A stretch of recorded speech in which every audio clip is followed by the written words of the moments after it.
নমস্কার বন্ধুরা, আজ আপনাদের শেয়ার করব একেবারে ঘরোয়া স্টাইলে আলু দিয়ে মাছের ডিম ও আলুর ঝাল কারি। বাইরে হালকা ভাজা মাছের ডিম আর মশলাদার আলুর ঝোল গরম ভাতের সঙ্গে এক প্লেট খেলে মন ভরে যাবে। চলুন দেখে নেওয়া যাক সম্পূর্ণ রেসিপি। প্রথমে মাছের ডিম 300 গ্রাম নিয়েছি, জলে পরিষ্কারভাবে ধুয়ে নিয়েছি এবং জল দিয়ে দিচ্ছি।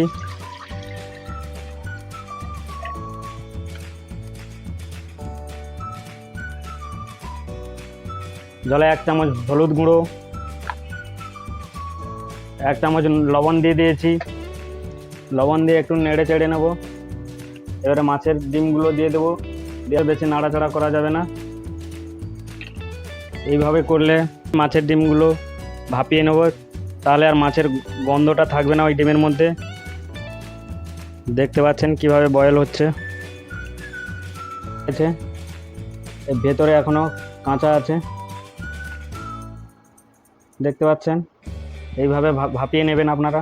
এখন আমাদের মাছের ডিমগুলো ছেঁকে নিয়েছি ছাঁকনি দিয়ে।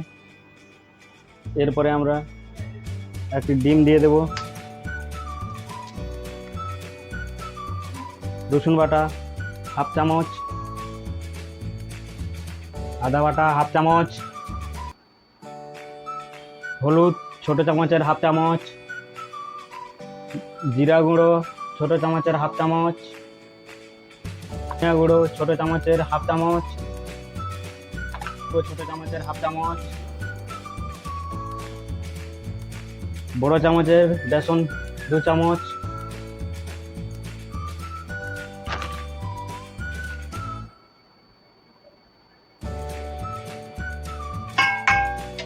লঙ্কা 4টে কুচিয়ে রেখেছিলাম, সেগুলো দিয়ে দিচ্ছি।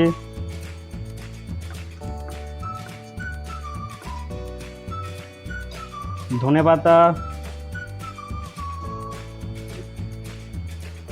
2টো পেঁয়াজ কুচিয়ে রেখেছিলাম, বড় সাইজের 2টো পেঁয়াজ।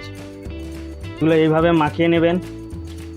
এরপরে লবণ 1/2 চামচ, আপনারা স্বাদ বুঝে দিবেন। এইভাবে মাখিয়ে নেবেন।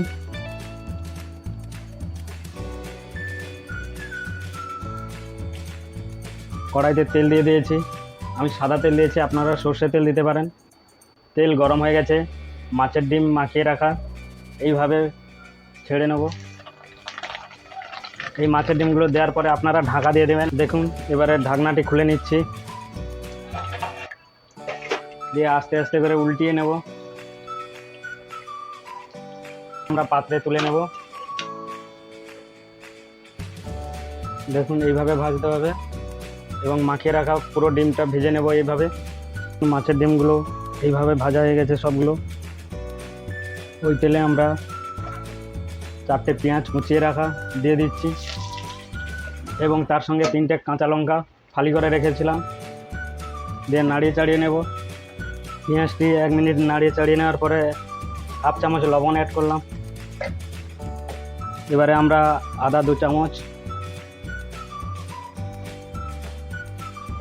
ও রসুন 1 চামচ দিয়ে নেড়ে চেড়ে নিচ্ছি।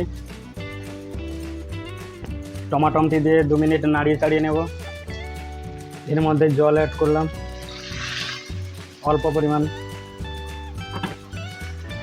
এরপরে হলুদ গুঁড়ো 1 চামচ, জিরা গুঁড়ো 1 চামচ, ধনে গুঁড়ো 1 চামচ, লাল লঙ্কার গুঁড়ো 1 চামচ দিয়ে 1 মিনিট নাড়িয়ে চাড়িয়ে নেব। 1 মিনিট নাড়িয়ে চাড়িয়ে নিয়েছি।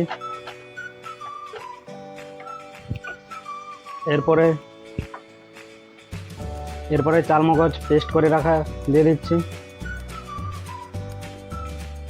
চালমগজটি 2 চামচ নিয়েছি, দিয়ে 1 মিনিট নাড়িয়ে চাড়িয়ে নেব। 2টো মাঝারি সাইজের আলু এইভাবে কিউব করে কেটে নিয়েছি, এগুলো এই মশলার সঙ্গে দিয়ে কষিয়ে নেব। আলুটি এইভাবে 3 মিনিট কষিয়ে নেব। আলুগুলো কষানো হয়ে গেছে, এবারে জল দিয়ে দিচ্ছি। জল দিয়ে অল্প পরিমাণ নুন অ্যাড করব, আপনারা স্বাদ বুঝে দেবেন। 7 মিনিট পরে আমি ঢাকনা খুলে নিচ্ছি। আলুগুলো সিদ্ধ হয়ে গেছে সুন্দর। এরপরে মাছের ডিমের যে বড়াগুলো ভেজে রেখেছিলাম সেগুলো দিয়ে দেবো। 2 মিনিট ঢাকনা দিয়ে দম দিয়ে নেব। 2 মিনিট হয়ে গেছে, ঢাকনাটি খুলে নিচ্ছি। আমাদের রান্নাটা হয়ে গেছে। গরম মশলার গুঁড়োটি দিয়ে দিচ্ছি, হাফ চামচ কুচে রাখা ধনে পাতাগুলি দিয়ে দিচ্ছি। তৈরি হয়ে গেল দারুণ স্বাদের আলু দিয়ে মাছের ডিম ঝালকারি। গরম ভাতের সঙ্গে এই রেসিপি স্বাদ সত্যি অসাধারণ। রেসিপিটি যদি আপনাদের ভালো লেগে থাকে তাহলে ভিডিওটি লাইক করুন, কমেন্ট করে জানান কেমন লাগলো। এমন আরও খাঁটি বাঙালি রান্নার সহজ রেসিপি পেতে আমার চ্যানেলটি সাবস্ক্রাইব করে বেল আইকনটি চাপতে ভুলবেন না। সবাই ভালো থাকুন, সুস্থ থাকুন। আবার দেখা হবে আরও একটি নতুন রেসিপি নিয়ে। নমস্কার।